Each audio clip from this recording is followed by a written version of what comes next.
যে আমরা দুবারের বেশি প্রধানমন্ত্রী আমরা হব না, আমরা দুবার এই প্রধানমন্ত্রী হবে। দেখেন, তার কোনো লোভ লালসা নাই, শুধু একটি লোভ যে আমাদের দেশের গণতন্ত্র, দেশে বাংলাদেশের মানুষ গণতন্ত্র প্রত্যেকটা ঘরে ঘরে সুফল পাক।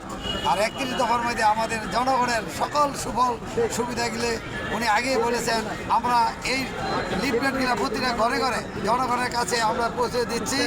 আজকে আমাদের একটি উদ্দেশ্য যে আমাদের সামনে যে নির্বাচন, আল্লাহর রহমতে আমাদের এই ভারপ্রাপ্ত চেয়ারম্যান যদি ইনশাল্লাহ এই দেশের রাষ্ট্রীয় সরকার গঠন করতে পারে, এই 31 দফায় আমাদের সকল জনগণের সুযোগ সুবিধা দিবে এবং পাবে। আমরা সবাই আগামীতে যাতে ধানের শীষে আমরা ভোট দিতে পারি, ভারপ্রাপ্ত চেয়ারম্যান সাহেবের নির্দেশক্রমে আমরা সকলে প্রস্তুত নির্বাচনের জন্য। আপনারা সবাই দোয়া করবেন। আমরা সবাই এই বিএনপির জন্য আমরা রাজপথে আছি এবং থাকবো ইনশাল্লাহ। সবাইকে ধন্যবাদ। আসসালামু আলাইকুম।